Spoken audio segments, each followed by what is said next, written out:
One thing that's always made me curious is impulsiveness. Around 2/3 of everything we buy is not on impulse, but at least not planned.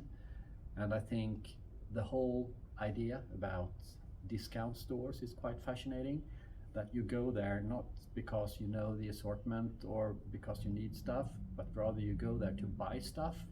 So it's more the activity of getting something that's stimulating your needs. That it's a greater need of buying something than actually owning and using the product. And I think that fits the Black Friday kind of atmosphere. And some of us are more guilty of that than others. I mean, I think I'm probably a very so-called deal-prone person. I love to try to go out and get a good bargain. And if you are like me, you should definitely try to make sure you do a little bit of homework before you go to the shops or go online on Black Friday and Cyber Monday to make sure you don't, fall for the fear of missing out, the FOMO, that you buy just for the sake of getting a good deal. I myself can fall for that quite a lot, and I'm a researcher on this topic, so it's very easy to do that. One thing you can be certain of as a shopper is that you will be influenced by the format that the retailer uses to communicate with you.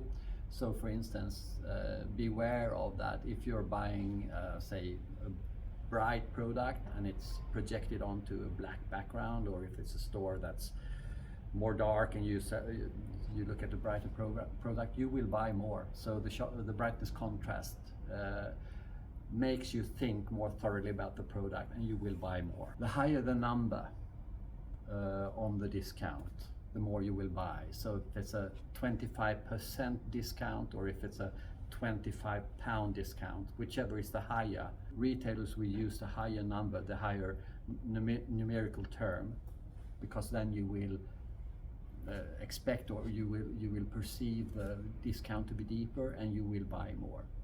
If they write the discount with both the initial price, the discounted price, and the discount amount, you will buy more. You will be influenced by it, and the retailer knows how to do this. And that's yet another reason for you to sleep on it, so you don't fall into the trap that you think that it's more valuable to you than it actually is. But I guess the question is, do you actually get any good deals during Black Friday? The reality is that a lot of stuff that go on sale on Black Friday, on Cyber Monday, and adjacent weeks are on stuff that usually go on sale throughout the year.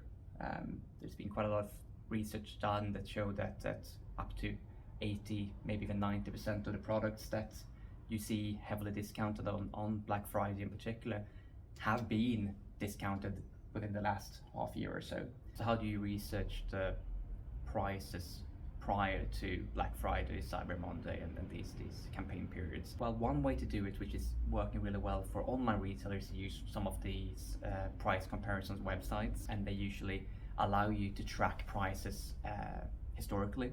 You will be able to see when this particular product was discounted in the past and when the price went up, so you'll be able to track it that way. It's more difficult when you're in a supermarket or when you're in a department store in the real world, but you can use your smartphone to search for the product, and sometimes you can use the article number that you will see on the product label to compare prices. So this year everything is a bit different because of the cost of living crisis and the inflation. This has made shopper behavior quite different. So people are shifting towards things that last longer, and I think this can have both positive and negative effects on Black Friday. I think more people are willing this year to spend a bit more time to do some price search and actually find discounts on Black Friday, but also the total amount that's going to be spent